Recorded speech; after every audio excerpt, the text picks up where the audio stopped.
carpetbaggers were friendly enough.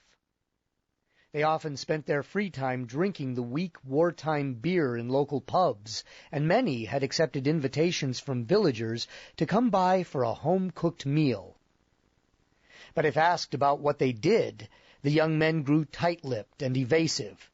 Once it became clear that their work was a military secret, people stopped asking, as if they knew of some flaw in your family's past, but liked you and respected you enough not to bring it up. Closer examination of the bomber lifting off at 22:40 hours that night would have revealed that it was no ordinary Liberator. This B-24 was cloaked in a non-reflective black paint. Gun turrets had been removed from the nose, waist, and belly of the fuselage, leaving two gun mountings, one in the top of the fuselage and one in the tail.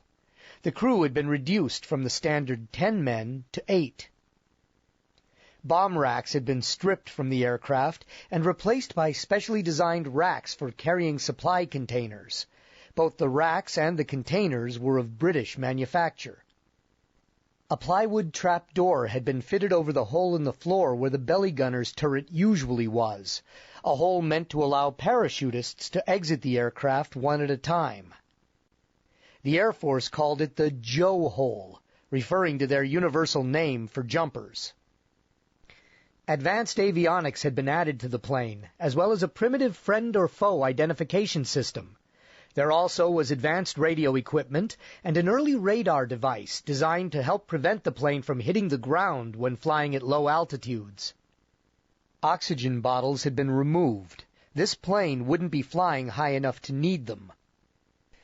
The only light left to burn continuously once a mission was underway was a small one in the navigator's compartment that gave off an eerie green glow, providing just enough illumination for the navigator to read his charts. Seated on the airplane's plywood floor were 3 young men, parachutists who would jump on the first pass over the drop zone. The leader of the team was a tall, handsome 29-year-old American Army captain, an aircraft armaments officer before volunteering for duty with the Office of Strategic Services. Bernard Knox, a naturalized citizen of the United States, was a native Briton, a Cambridge graduate, and a veteran of the Spanish Civil War. His second-in-command, a French captain named Paul Lebel, had come from a Free French infantry regiment in North Africa, and the third member of the team, Sergeant Gordon Tack, was a British Army radio operator assigned to that country's Special Operations Executive. All 3 men wore battle dress uniform with a winged patch on the upper sleeve. In the center of the patch's spread white wings was a red circle with the letters SF for Special Forces in light blue.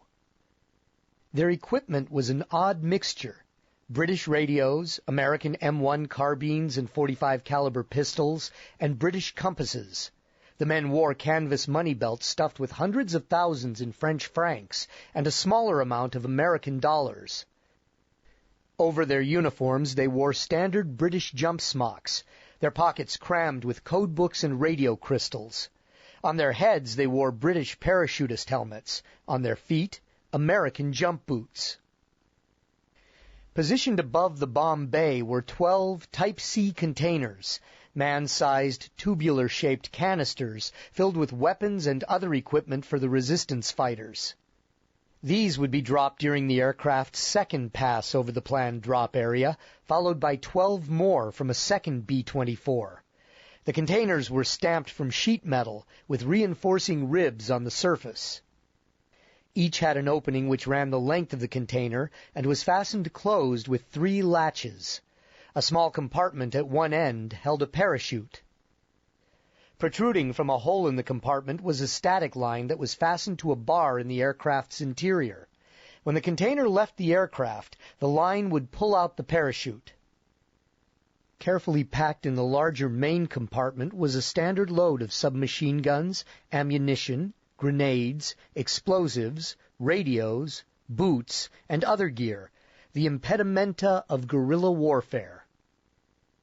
The drop zone was a field 2 miles north of the town of Brieuc, near the westernmost tip of the Brittany Peninsula, that dog-ear-like appendage of northwestern France that points into the North Atlantic.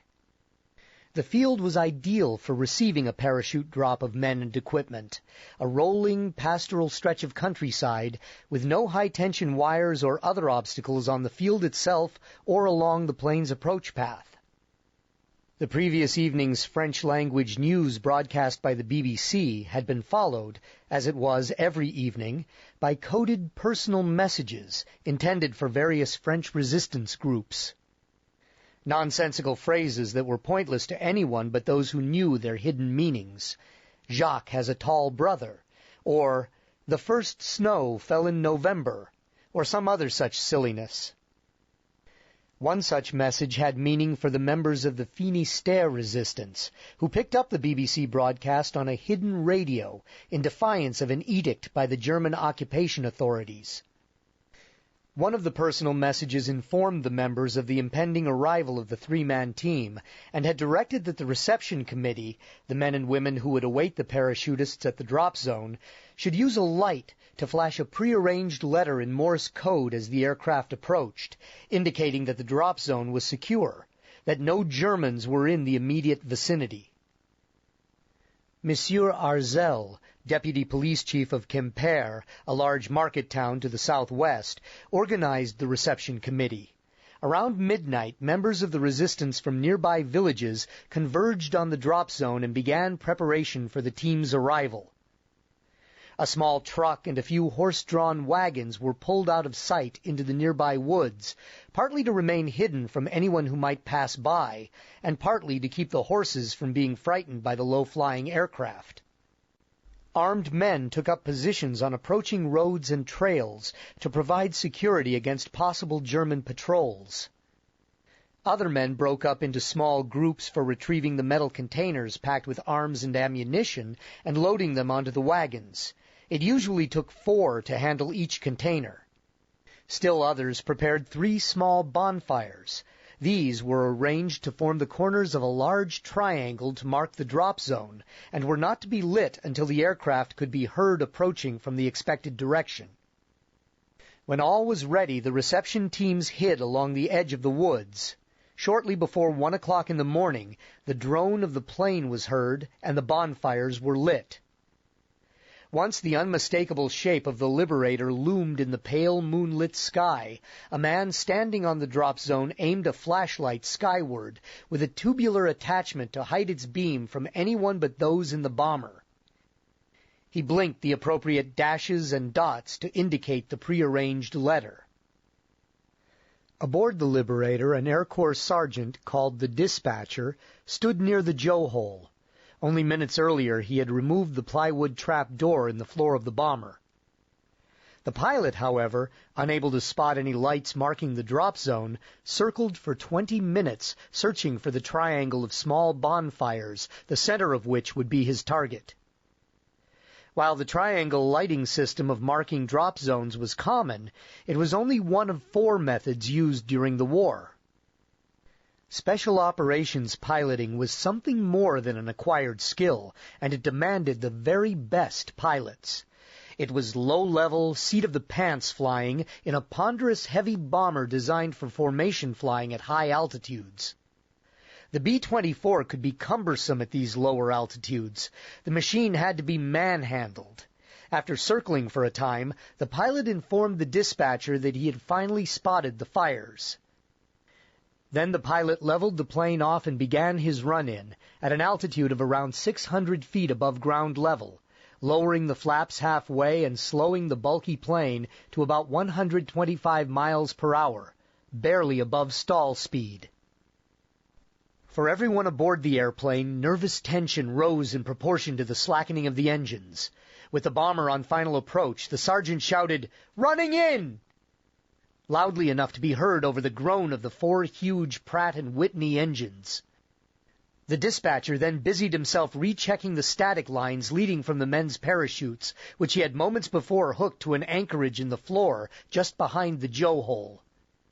Within seconds, a red light above the seated men came alive with a dim, ruby glow, and, on its cue, the sergeant yelled, "Action stations!" Captain Knox scooted to the edge of the opening, dangling his feet in the slipstream